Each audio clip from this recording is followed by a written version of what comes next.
कैलरा story नाम की movie आई थी जिसके बारे में आप सबको तो पता ही होगा कि कितनी कंट्रोवर्सीज उठी थी इस मूवी को लेकर। बट आपने ये भी देखा होगा कि इस मूवी की वजह से कई जगहों पर हेट स्पीचेस भी देखने को मिली एंड कुछ और कॉन्सिक्वेंसेस भी हमें देखने को मिले।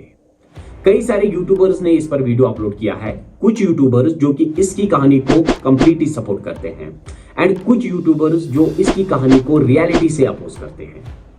एंड एनडीटीवी ने कहा क्रिंज वर्दी, इंडिया टुडे ने bad direction worst writing, the print ने कॉमिकली एग्जैजरेटेड प्रोपेगेंडा कहा।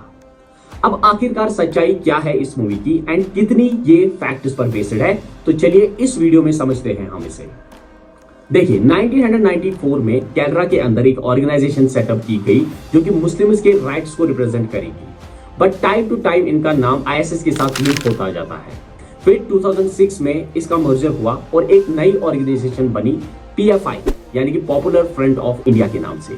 अब आप इस ऑर्गेनाइजेशन को दिमाग में याद रखिएगा क्योंकि इसके बारे में हम थोड़ा सा आगे बात करेंगे। अब सबसे पहले ये जो नंबर दिया गया फिल्म के ट्रीजर में ही, जो कि एग्जैक्टली 32,000 का था, उस नंबर पर कंट्रोवर्सीज उठना स्टार्ट हो गई कि डायरेक्टर ने ये स्टेटमेंट दिया था। अब जब डायरेक्टर से सबूत मांगा गया तो उन्होंने फॉर्मर सीएम ऑफ केरला ओमन चांडी की एक रिपोर्ट यूज करके कहा कि मैंने उसमें 10 साल का मल्टीप्लाई करके 32,000 लगाया। बट यहां पर डायरेक्टर कंप्लीटली झूठ बोल रहे थे क्योंकि जो डेटा दिया गया था वो 2006 से 2011 का दिया गया था, जैसा कि आप देख सकते हैं। और यहां पर कितनी कंट्रोवर्सीज उठना स्टार्ट हुई थी यहीं पर।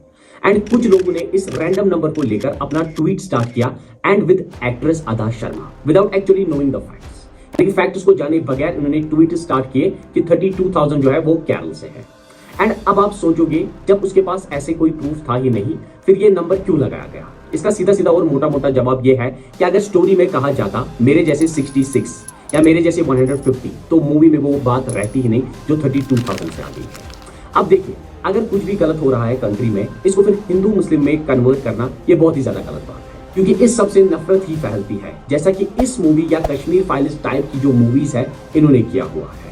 अगर आप कोई अपनी बात रखना चाहते हो तो उसको हिंदू एंड मुस्लिम में यहां पर आप कन्वर्ट मत कीजिए।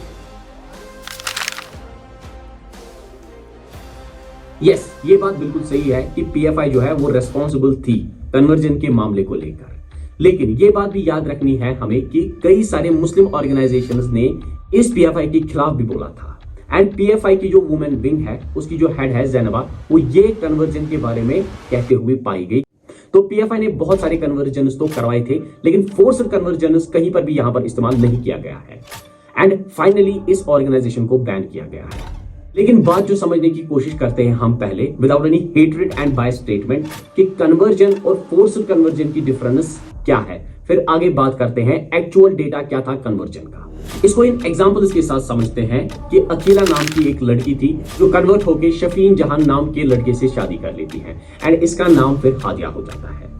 दूसरी एग्जांपल जम्मू एंड कश्मीर से सुमेरा हनीफ नाम की एक लड़की है जो कि लालू सिंह नाम के लड़के से शादी कर लेती है एंड कन्वर्ट भी हो जाती है एंड कन्वर्ट होकर इसका नाम अंजलि बन जाता है, यानी कि सुमेरा से अंजलि यहां पर कन्वर्ट हो गई है। अब ये केसेस कुछ लोगों के लिए ब्रेन वॉशड होंगे, इनके लिए ये अपनी मर्जी होगी। बात करने से पहले आप याद रखिएगा कि जो मूवी में दिखाया गया है वो इन लड़कियों की रियल लाइफ से एग्जैक्टली मैच नहीं होता है। कुछ इंसिडेंट्स मतलब मैच होते होंगे, लेकिन एग्जैक्टली ये मैच बिल्कुल भी नहीं होती है।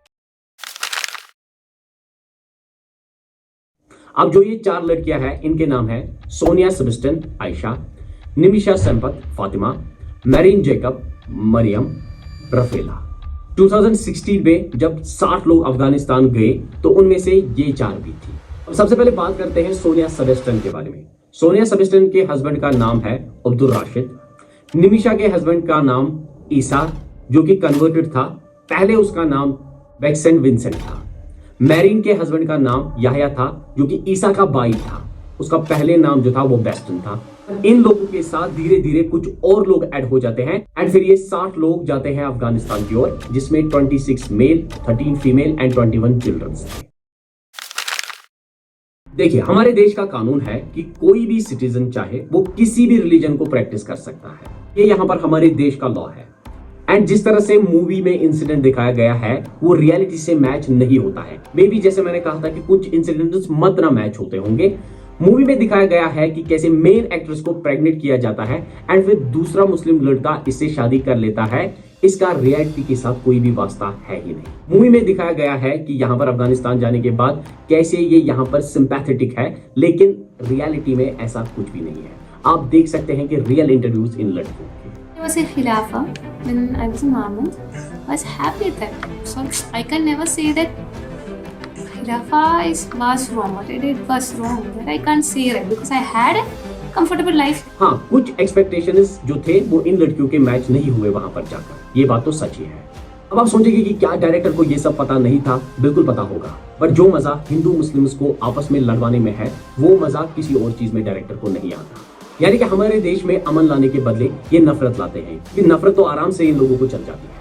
अगर ये मूवीज बनाना चाहते थे, फ्लड आया था केरला में, उस पर ये मूवी भी बना सकते थे। वहां पर ये हिंदू मुस्लिम यूनाइटेड सेक्शन दिखा सकते थे एंड ह्यूमैनिटी को अपलिफ्ट भी कर सकते थे, लेकिन ऐसी चीज आपको नहीं दिखाई जाएगी। सुप्रीम कोर्ट ने बोला है कि वेस्ट बंगाल में ये पिक्चर दिखाई जाएगी। आप फंडामेंटल राइट नहीं ले सकते हो किसी सिटीजन के, पर सुप्रीम कोर्ट ने क्या कहा है आप देख सकते हैं कि that it is a fictionalised account of event, यानी कि ये एक काल्पनिक कहानी है जो कि वास्तविक तथ्यों से इंस्पायर हो गई होगी एंड 32,000 का जो क्लेम है वो बिल्कुल बकवास है। 1000 गर्ल्स कन्वर्ट होके सीरिया और इराक के रेगिस्तान में दफन हो चुकी हैं। उसने ये कब कहा कि 32,000 गर्ल्स केरल से कन्वर्ट होकर मेरी तरह वहां दफन हो चुकी हैं। यहाँ पर जो कॉमन फैक्टर है वो लड़की है और कन्वर्जन है। कॉमन फैक्टर केरल नहीं है। अब आप देख रहे होंगे या आप उनको जानते होंगे, रिजवान अहमद। रिजवान अहमद कहते हैं कि 32,000 गर्ल्स का जो ये नंबर है वो ऑल ओवर उस लड़की यानी कि मेन एक्ट्रेस को देखने को मिला है यहाँ पर मूवी में। वो नंबर केरल से नहीं है, बट आप ट्वीट देख सकते हो कि कैसे ये नंबर केरल से रिलेट किया गया है एंड जो बवाल उठा था वो इसी 32,000 नंबर पर और केरल के साथ लिंक्ड होने में उठा था। तो जब रिजवान अहमद ने इसको रिवील किया था, उनकी ये ड्यूटी थी कि ये बोलने की जो डायरेक्टर और मेन एक्ट्रेस या जो ट्वीट किया गया है वो बिल्कुल बकवास है। एंड वो भी एग्री कर रहे हैं कि डायरेक्टर से मुझे क्या लेना देना है, मैं मूवी की बात कर रहा हूं। कहीं भी नहीं दिखाया गया है कि 32,000 जो है वो केरल से है। हाँ, अगर वो ओवरऑल वर्ल्ड वाइड की बात कर रहे हैं तो टोटल ज्वाइनिंग जो वर्ल्ड वाइड से है वो 40,000 के आसपास ही है। बट जो बवाल उठा था वो तो इसी नंबर पर उठा था हमारे देश में, जबकि नंबर जो है वो ISIS के साथ ज्वाइन करने का वो तो 66 ही है, या इंडियन होम मिनिस्टर के हिसाब से 155 का। अगर रिजवान अहमद एग्री कर रहे थे तो उनकी ड्यूटी है बोलने की कि कुछ इंसिडेंट्स मत ना मैच होते होंगे, बाकी ये फिक्शनलाइज्ड वर्जन है एंड 32,000 का जो नंबर रखा गया है डायरेक्टर के जरिए से या जो ट्वीट किए गए हैं वो फेक है।